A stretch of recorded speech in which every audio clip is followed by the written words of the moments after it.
Chest fat कम करना है, main boobs कम करने हैं, तो एकदम सही क्लिक किया आपने। आज के वीडियो में आपको सब कुछ पता चल जाएगा कि इसको हम कैसे कम कर सकते हैं। शायद आपने बहुत ज्यादा बेंच प्रेस भी कर ली है, पुशअप्स भी कर लिए है, हेवी चेस्ट प्रेस भी कर ली है, बट ये कम ही नहीं हो रहा है, फैट यहाँ से निकल ही नहीं रहा है। तो कैसे निकलेगा? सबसे पहले ये पता होना जरूरी है कि चेस्ट फैट क्या होता है, मेन बूब्स क्या होते हैं, नूब्स क्या होते हैं। चेस्ट फैट, मेन बूब्स आने के रीजंस भी अलग अलग है, सो उसको कम करने के तरीके भी अलग अलग हो सकते हैं, डाइट भी अलग अलग हो सकता है। तो आज के वीडियो में वो सब मैं कवर करने वाला हूँ एंड आप ये वीडियो जब कंप्लीट होगा तब एक परफेक्ट स्ट्रेटेजी के साथ चेस्ट फैट, मेन बूब्स को निकाल सकते हो। हेलो दोस्तों, welcome back to gym science, जहाँ पे फिटनेस को हम सिर्फ फील्ड से नहीं साइंस से भी समझते हैं।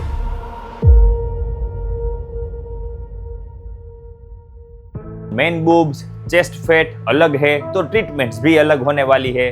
तो किसके लिए कौन सी ट्रीटमेंट बेस्ट है एंड आप उसको जल्द से जल्द कैसे कम कर सकते हो, उसके ऊपर डिटेल में जानने के लिए चलते हैं। फर्स्ट है स्यूडो गायनेकोमेस्टिया, मतलब ओवरऑल बॉडी फैट इंक्रीज होने की वजह से चेस्ट एरिया में भी फैट इंक्रीज होने लगता है एंड वो एक बहुत ही सिंपल फैट ही होता है। सो उसको कम करने के लिए जो अप्रोच है वो हम अभी तक 5 वीडियो में जो देखते आए हैं वो सेम अप्रोच यहाँ पर भी अप्लाई होने वाला है कि आपको कैलोरी डेफिसिट में रहना है एंड एक्सरसाइज करनी है। जब पूरे बॉडी में से फैट कम होगा तो जो चेस्ट एरिया है वहां से भी फैट कम होने लगेगा। अब बात करते हैं ट्रू गायनेकोमेस्टिया। ये सिर्फ चेस्ट फैट नहीं होता, ब्रेस्ट टिश्यूज का एबनॉर्मल ग्रोथ होता है। ये जनरली हार्मोन इनबैलेंस की वजह से डेवलप होता है।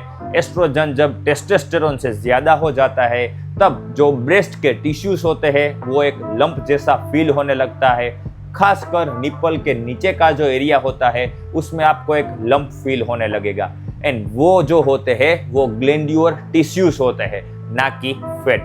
यानी वो टिश्यूज है, फैट नहीं है, तो कितना भी आप एक्सरसाइज कर लो, डाइट कर लो, वो कम नहीं होने वाला। New England journal of medicine के अकॉर्डिंग 32 to 65% मेल में ट्रू गायनेकोमेस्टिया होता है, बट पता ही नहीं होता एंड जिसको पता है वो उसके बारे में डिस्कस नहीं करना चाहते क्योंकि वो थोड़ा एम्बैरेसिंग होता है। अगर आपको भी चेक करना है कि आपको चेस्ट फैट है या फिर गायनेकोमेस्टिया, तो एक सिंपल ट्रिक है, जो निप्पल के नीचे का जो एरिया होता है वहां पे थोड़ा पुश करो। अगर आपको वहां पे एक लंप या फिर डिस्क जैसी चीज हाथ में आती है तो वो गायनेकोमेस्टिया है, या फिर अगर सॉफ्ट एंड पिंचेबल एरिया है तो वो सिंपल फैट हो सकता है। अगर आपको भी चेस्ट फैट कम करना है तो ज्यादा पुशअप्स करने पड़ेंगे, केबल फ्लाई करनी पड़ेगी एंड हेवी बेंच प्रेस करने पड़ेंगे, तभी जाके आपका जो चेस्ट फैट है मेन बूब से वो कम हो सकते हैं। किसने ये सुना है कि इससे चेस्ट फैट या फिर मेन बूब्स कम हो सकते हैं? अगर आपने भी ये सुना है एंड अप्लाई कर रहे हो तो आप बिल्कुल गलत हो, क्योंकि ये 5वीं बार मैं बोल रहा हूं कि स्पॉट रिडक्शन ह्यूमन बॉडी में इम्पॉसिबल है। अगर आपको चेस्ट फैट कम करना है तो आपको ऑल ओवर कैलोरी डेफिसिट में रहना होगा एंड एक्सरसाइज करनी है। पूरे बॉडी का फैट कम होगा तभी जाके चेस्ट का फैट भी कम होने वाला है। सो ये मिथ आपके दिमाग में भी है तो अभी से, आज से ही निकाल दो। जब ट्रू गायनेकोमेस्टिया होता है तो वो भी कोई भी एक्सरसाइज एंड डाइट से कम नहीं हो सकता। वो हार्मोनल इनबैलेंस है, सो आपको डॉक्टर के पास जाके डॉक्टर से ही पूछना पड़ेगा।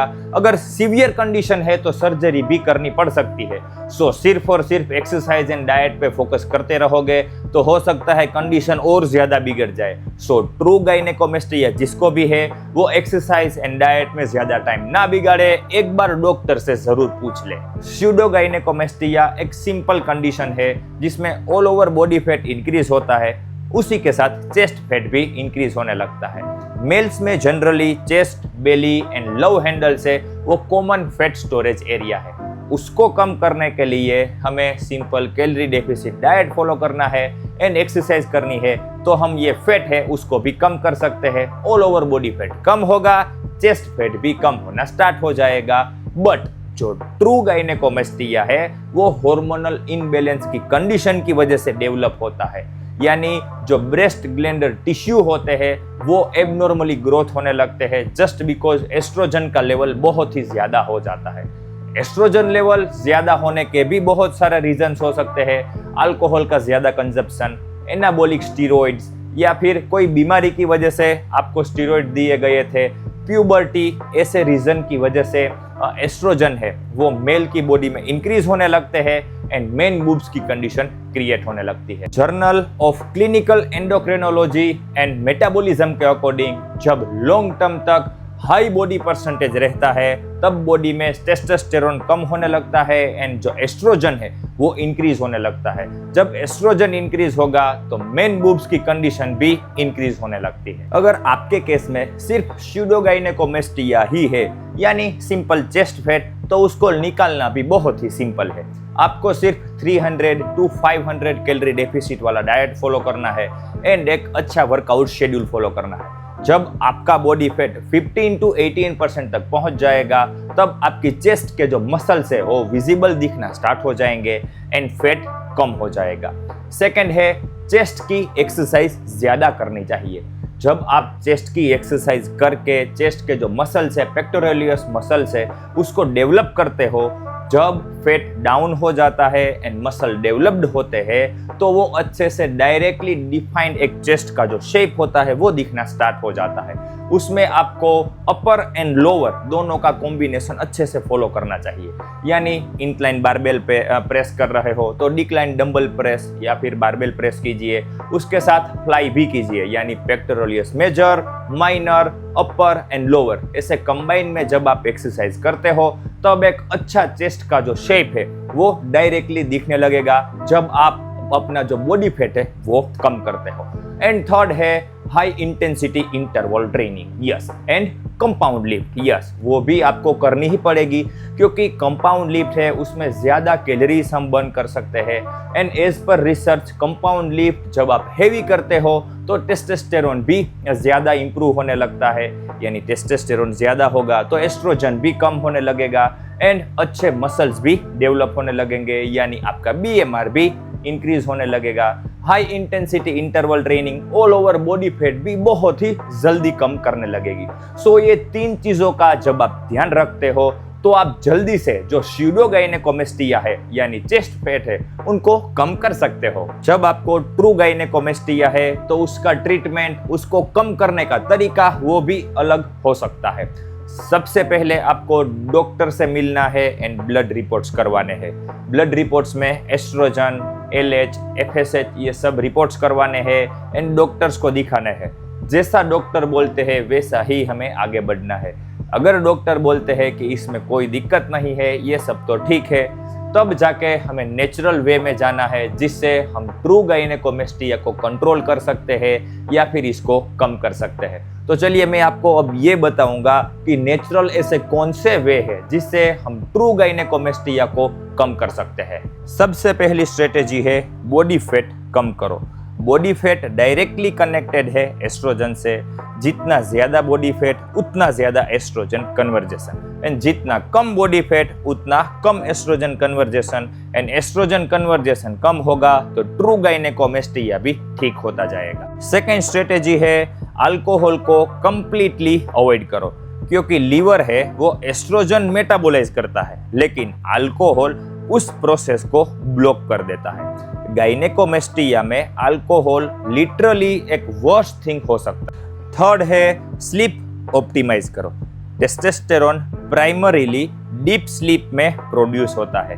7 to 9 आवर्स की क्वालिटी स्लीप टेस्टोस्टेरोन को 15 to 20% तक इंक्रीज करती है। Fourth, zinc and vitamin D दोनों टेस्टोस्टेरोन प्रोडक्शन के लिए एसेंशियल है।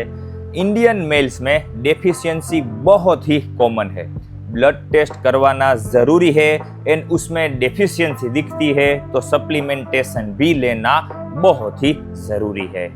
बायोलॉजिकल ट्रेस एलिमेंट रिसर्च के अकॉर्डिंग जिंक सप्लीमेंटेशन से जिंक डेफिशिएंसी मेल में टेस्टोस्टेरोन लेवल मेजरेबली इंक्रीज करती है। Journal of clinical endocrinology found vitamin D levels directly connected to testosterone level यानी विटामिन डी एंड जिंक आपका testosterone एक measurable amount तक increase कर सकता है। लास्ट है प्यूबर्टल गायनेकोमेस्टिया। रीएसेस करो, 85% केस में सिर्फ 2 साल में ये सेल्फ रिजोल्व हो जाता है। आपको सिर्फ एक हेल्दी लाइफस्टाइल ही मेंटेन करनी होती है। अगर आपको चेस्ट पेन, निपल डिस्चार्ज या फिर एक हार्ड लंप जैसा जो निपल के नीचे आपको फील होता है तो जल्दी से डॉक्टर को मिलना चाहिए, क्योंकि ऐसी कंडीशन में सेल्फ ट्रीटमेंट कोई काम नहीं करती एंड कंडीशन बिगड़ती ही जाती है। सो अगर आपको ऐसा फील हो रहा है तो जल्दी से डॉक्टर से एक बार बात कर लीजिए। बात आती है डाइट की, तो डाइट में बहुत ही सिंपल है। आपको कॉलीफ्लावर, केल, ब्रोकोली जैसे वेजिटेबल्स एवरीडे कंज्यूम करने हैं, क्योंकि उसमें I3C नाम का एक एलिमेंट होता है जो बॉडी में से जो एस्ट्रोजन है उसको रिमूव करने में हेल्प करता है एंड एस्ट्रोजन मेटाबॉलिज्म इंप्रूव करता है। सेकंड है हेल्दी फैट्स ज्यादा कंज्यूम करने चाहिए। आप जितने ज्यादा हेल्दी फैट्स कंज्यूम करते हो उतना ज्यादा टेस्टोस्टेरोन लेवल इंप्रूव होता है एंड टेस्टोस्टेरोन लेवल इंप्रूव होगा तो एस्ट्रोजन अपने आप कम होना स्टार्ट हो जाएगा। तो उसमें आपको एग्स, नट्स, पनीर, मिल्क जैसी चीजें रखनी ही है जिसमें से ज्यादा सैचुरेटेड फैट मिले। तो आप ये कंज्यूम करते हो तब भी आप एस्ट्रोजन लेवल्स कंट्रोल कर सकते हो। एंड लास्ट है सोई प्रोडक्ट को लिमिट करना चाहिए, क्योंकि सोई में जो फाइटोस्ट्रेजन होता है वो ये कंडीशन में थोड़ा बहुत दिक्कत क्रिएट कर सकता है। सो सोई प्रोडक्ट को ऐसी कंडीशन में जैसे कि ट्रू गायनेकोमेस्टिया उसमें सोई प्रोडक्ट कम कंज्यूम करने चाहिए। तो दोस्तों, spot reduction, fat reduction series का ये हमारा लास्ट वीडियो था। यहाँ पे हमने पूरी सीरीज कंप्लीट कर दी है। इससे पहले हमने belly fat reduction, face fat reduction, love handle reduction and hip reduction के ऊपर बात की। पूरी एक्सरसाइज स्ट्रेटेजी मैंने बताई, डाइट स्ट्रेटेजी भी बताई एंड रिसर्च क्या कहते हैं, साइंस क्या कहता है, वो सब कुछ मैंने आपको बताया है। तो ये सब वीडियो में से आपको कौन सा वीडियो अच्छा लगा कमेंट में मुझे जरूर बताना। एंड ये वीडियोस आपको अच्छे लगते हैं, नॉलेजेबल लगते हैं तो दूसरों को शेयर भी करना, क्योंकि ये वीडियो दूसरों की लाइफ चेंज कर सकता है। क्योंकि बहुत सारे लोग होते हैं जो गलत नॉलेज के साथ अपना काम करते हैं एंड कोई भी रिजल्ट्स नहीं मिलता। सो ये वीडियो आप शेयर करते हो तो उसके लिए वो बहुत ही ज्यादा हेल्पफुल हो सकता है। सो मिलते हैं नेक्स्ट सीरीज में, तब तक के लिए स्मार्ट ट्रेन डोंट ड्रेन।